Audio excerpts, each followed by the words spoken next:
ناظرین، تحریک اتباع رسول صلی اللہ تعالی علیہ وآلہ وسلم میں ہر روز کی طرح میں اور آپ حاضر ہیں۔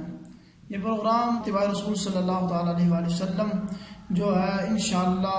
اس میں فقہی ابتدائی مسائل بیان کیے جاتے ہیں، تو اللہ پاک کی بارگاہ میں دعا ہے کہ اللہ تعالیٰ کی ذات ہم سب کو عمل کرنے کی توفیق عطا فرمائے اور دوسرے لوگوں تک پہنچانے کی توفیق عطا فرمائے۔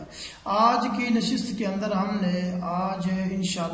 نماز کے متعلق پڑھیں گے کہ نماز کس طرح ادا کی جاتی ہے۔ سب سے پہلے میں آپ کو نماز کی جو شرائط ہیں ان کے بارے میں عرض کروں گا، پھر اسی طرح چلتے نماز کے جو ہیں فرائض ان کے بارے میں عرض کروں گا، پھر اس کے بعد انشاءاللہ نماز کے جو ہے واجبات، پھر مکمل نماز کا جو مصنون طریقہ ہے وہ عرض کروں گا انشاءاللہ۔ سب سے پہلے نماز کی شرائط کے بارے میں گفتگو ہوگی، توجہ سے سماعت فرمانا ہے۔ سب سے پہلی جو نماز کی شرط ہے وہ ہے طہارت حاصل کرنا۔ اب طہارت میں کون کون سی چیزیں شامل ہیں وہ ذرا توجہ سے سماعت فرما لیں۔ جو طہارت ہے نا، طہارت کے اندر نمازی کا بدن کا پاک ہونا، لباس کا پاک ہونا، اور جس جگہ وہ نماز پڑھ رہا ہے اس کا پاک ہونا ضروری ہے۔ اگر ایک مطلب ہے کہ اگر انسان کا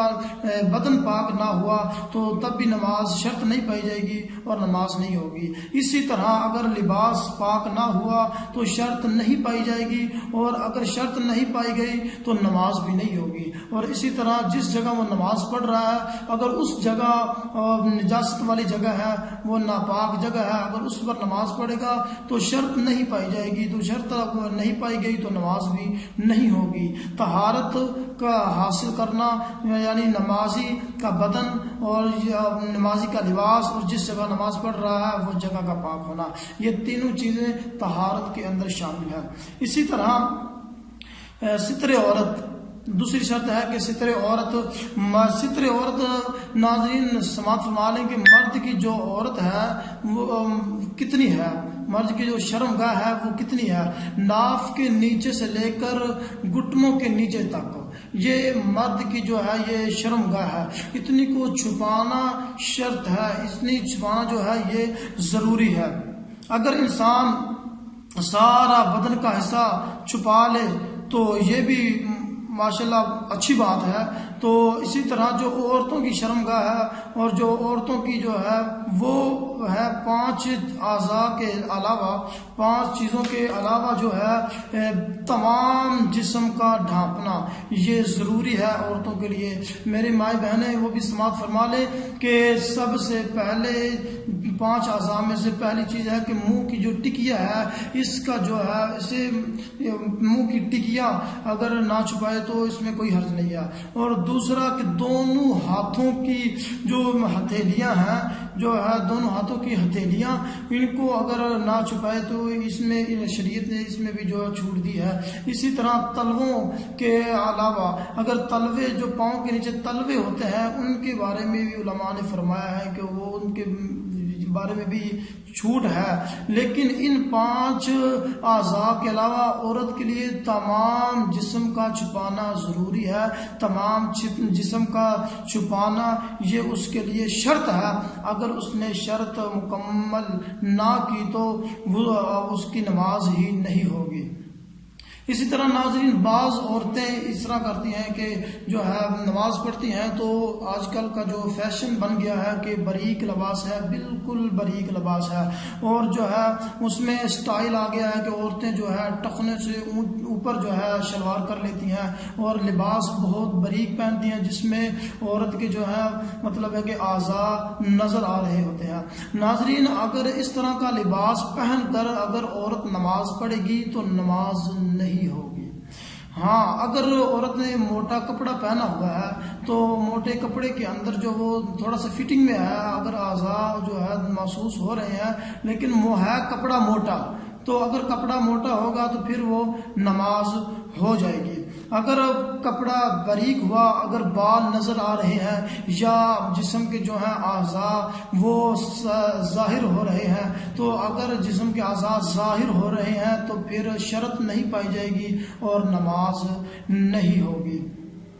اور اسی طرح تیسری جو شرط ہے استقبال قبلہ، قبلہ شریف کی طرف منہ کرنا، خانہ کعبہ کی طرف چہرہ کر کے نماز پڑھنا، یہ ہے استقبال قبلہ، تیسری شرط ہے نماز کی۔ ناظرین یہاں پر بھی ایک اور بات میں عرض کرتا چلا جاؤں کہ بعض لوگوں کا کہنا یہ ہے کہ اگر قبلہ کی طرف سے انسان کا چہرہ پھر جائے تو نماز فاسد ہو جاتی ہے، نماز ٹوٹ جاتی ہے۔ ناظرین ایسی بات نہیں ہے کہ اگر انسان نے قبلہ کی طرف منہ کیا ہے تو چہرہ کر کے نماز پڑھ رہا ہے، تو اگر اس نے جان بوجھ کر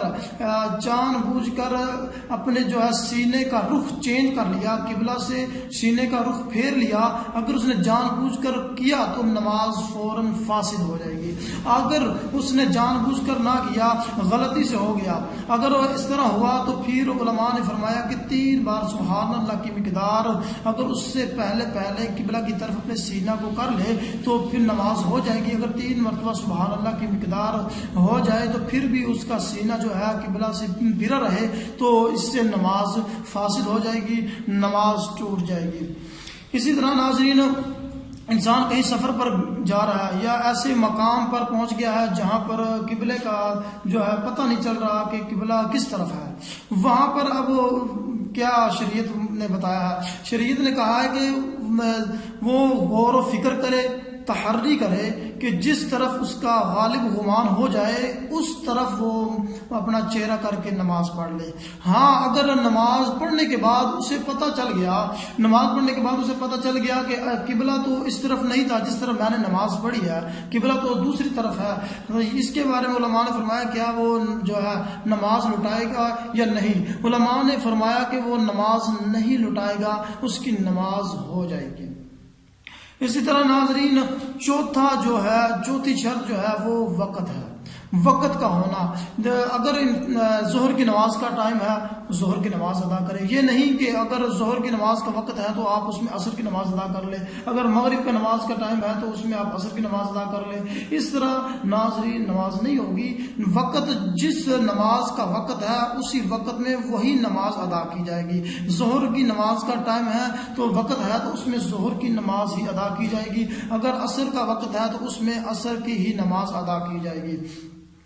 اور اسی طرح بعض لوگ جو ہیں وہ وقت شروع ہونے سے پہلے نماز پڑھ لیتے ہیں، اذان بھی پڑھ لیتے ہیں۔ ناظرین بات یاد رکھنا، اگر وقت شروع ہونے سے پہلے اگر اذان پڑھی تو اذان لٹانا بھی واجب ہے، اور اگر نماز پڑھ لی تو نماز ہوگی ہی نہیں وقت سے پہلے، تو نماز وقت جو ٹائم شروع ہوگا جب اس کے اندر ہی نماز ہوگی۔ اور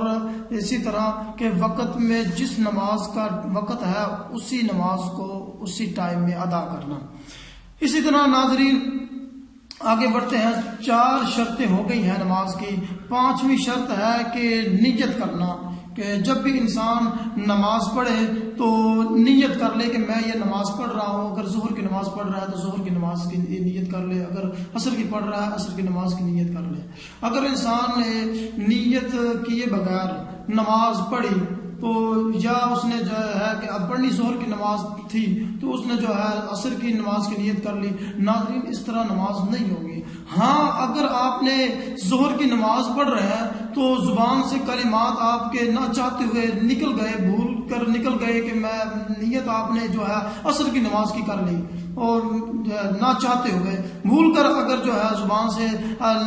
نماز عصر کے الفاظ نکل گئے اور نماز عصر کے الفاظ آپ نے نیت کی تو اس میں کوئی حرج نہیں ہے، بھول کر اگر کر لیا تو اس میں کوئی حرج نہیں ہے، نماز ہو جائے گی۔ ناظرین اسی طرح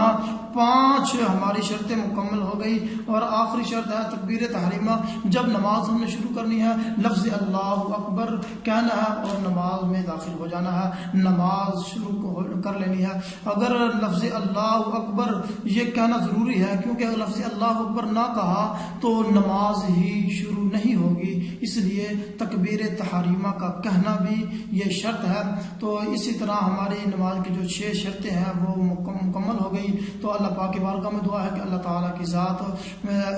ہم سب کو عمل کرنے کی توفیق عطا فرمائے اور ان مسائل کو سمجھنے کی توفیق عطا فرمائے، 5 وقت کا سچا اور پکا نمازی بنائے۔ اللہ تعالیٰ کی بارگاہ میں دعا ہے کہ اللہ تعالیٰ کی ذات آپ کا اور میرا